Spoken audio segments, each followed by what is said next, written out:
यह वीडियो एक काल्पनिक प्रस्तुति है जिसका उद्देश्य किसी धर्म या परंपरा का अपमान करना नहीं है। आज संसद का माहौल पहले से कहीं अधिक गर्म था। सदन में चारों ओर शोरगुल और गहमागहमी थी। जैसे ही स्पीकर ने एक नौजवान युवक सांसद का नाम लिया तो सदन में चारों ओर सन्नाटा छा गया। सबको पता था कि जब भी यह युवा नेता बोलने के लिए खड़ा होता है तो पूरा सिस्टम हिला देता है।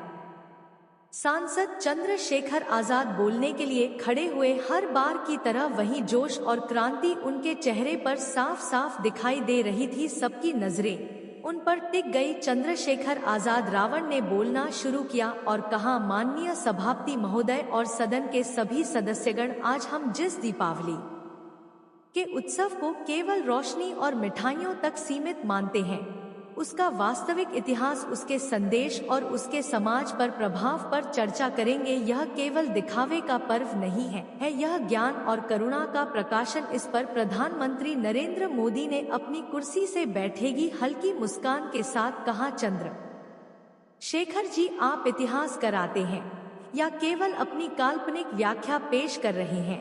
दीपावली हमारे देश का पवित्र पर्व है, इसे आप अपनी तरह से तोड़ मरोड़ नहीं सकते। सांसद चंद्रशेखर आजाद ने शांत स्वर में उत्तर दिया, प्रधानमंत्री जी, यह केवल व्याख्या नहीं है, बौद्ध परंपराओं के अनुसार दीपावली के दिन बुद्ध अपने गृहनगर कपिलवस्तु लौटे थे। पूरे नगर में दीप जलाए गए थे। यह केवल स्वागत नहीं था बल्कि अज्ञान और अन्याय के अंधकार को मिटाने का प्रतीक था।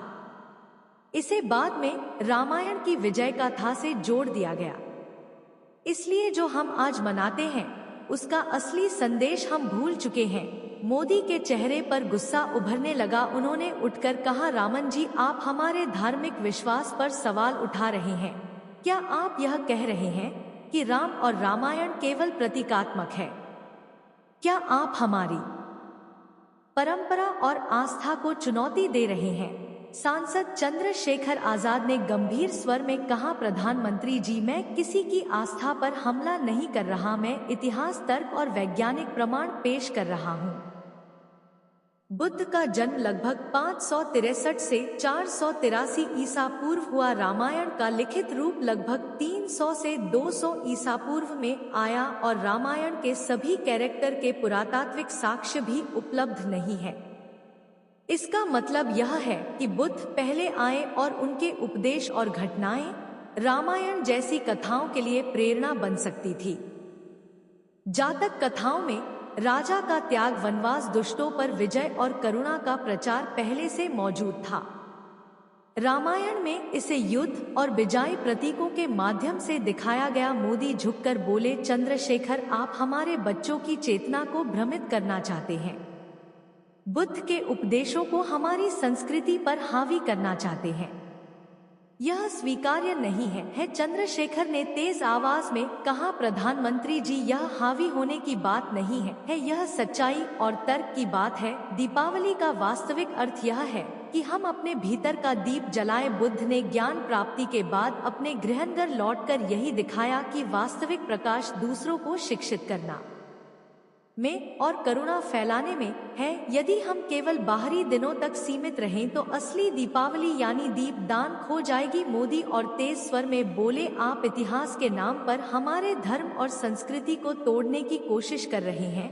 राम और रामायण हमारी पहचान है, इसे कोई बदल नहीं सकता, इसे कोई झूठा रामायण ने संभवतः इन्हीं कथाओं को आधार बनाया। हमें संदेश समझने। संसद में हल्की सरसराहट हुई। मोदी के चेहरे का गुस्सा अब उग्र हो चुका था। उन्होंने रामन की तरफ घुटे हुए कहा, रामन जी, आप चाहते हैं कि हम अपने धार्मिक ग्रंथों की पहचान भूल जाएं? क्या आप चाहते हैं कि हमारी परंपरा को कोई अपने हिसाब से बदल दे? चंद्रशेखर ने आवाज बढ़ाई, प्रधानमंत्री जी, यह धर्म की लड़ाई नहीं है यह ज्ञान, तर्क और मानवता की लड़ाई है। दीपावली का वास्तविक अर्थ यही है कि अज्ञान और न्याय के अंधकार को हराया जाए। बुद्ध ने अपने जीवन में यही किया। अगर हम इसे भूल गए तो हम केवल दिखावे में खुशियां मना रहे हैं। असली दीपावली तभी होगी जब हर व्यक्ति अपने भीतर ज्ञान और करुणा का दीप जलाएगा। चंद्रशेखर आजाद ने विस्तार से बताया, पाली कैनन में कई जातक कथाएं हैं जैसे दशरथ तक राम जातक और सीता जाता है, इनमें राजा का त्याग, वनवास और करुणा का संदेश पहले से मौजूद था। रामायण से पहले का साहित्य है। रामायण ने इन कथाओं को अपने ढंग से रूपांतरित किया, युद्ध और विजय के प्रतीक जोर दिया। इसका मूल संदेश वही है, अंधकार पर ज्ञान और करुणा की बजाय। मोदी ने गुस्से में पूछा, आप क्या कहना चाहते हैं कि हमारे धार्मिक विश्वास केवल प्रतीकात्मक है और हमें बुद्ध के दृष्टिकोण से ही सोचना चाहिए। सांसद चंद्रशेखर आजाद ने कटाक्ष किया, प्रधानमंत्री जी नहीं, मैं नहीं कह रहा कि आपकी आस्था गलत है, मैं केवल कह रहा हूँ कि बार इतिहास और प्रतीक बात को समझना जरूरी है। दीपावली केवल बाहरी रोशनी का पर्व नहीं है, यह भीतर के अंधकार, जातिवाद, अहंकार और अन्याय को मिटाने का पर्व है।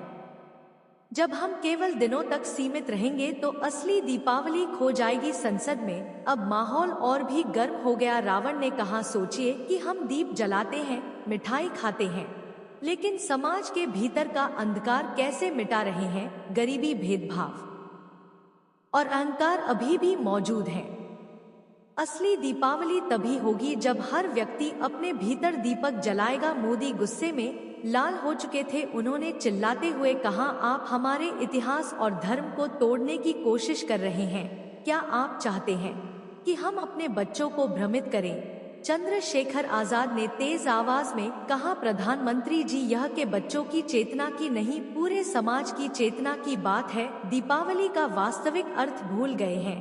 रामायण महाकाव्य है जिसमें प्रतीक और नैतिक शिक्षा है। बुद्ध के जातक कथाएं पहले थी और उनके संदेश ने समाज को निर्देश दिया, अंधकार पर प्रकाश और करुणा की बजाय। यह समझना जरूरी है। संसद में अब सन्नाटा था। चंद्रशेखर ने अपनी आखिरी पंक्तियां कहते हुए कहा, माननीय सदन के सभी सदस्य, जब आप दीप जलाएं तो याद रखिए, यह केवल तेल और बाती का दीपक नहीं है, यह ज्ञान, करुणा और मानवता का दीपक पास है। इसे समझिए, इसे जलाइए, तभी असली दीपावली मनाई जाएगी। और जिसका असली नाम दीपदान महोत्सव है, यही वह प्रकाश है जिसे बुद्ध ने हमें सौंपा। मोदी अपनी सीट पर बैठे, गुस्से में लेकिन सोच में डूबे। चंद्रशेखर आजाद अपने शब्दों और तर्कों के साथ वहां खड़े थे।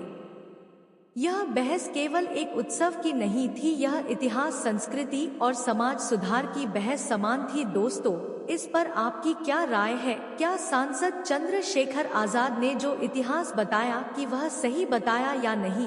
अपनी राय कमेंट में जरूर लिखें। इस वीडियो को इतना शेयर करो कि यह इतिहास हमारे सभी भाई बहनों तक पहुंचे। और इस चैनल को सब्सक्राइब करना ना भूलें, क्योंकि क्रांति की शुरुआत यहीं से होती है। जय भीम, जय संविधान, बहुजन एकता जिंदाबाद।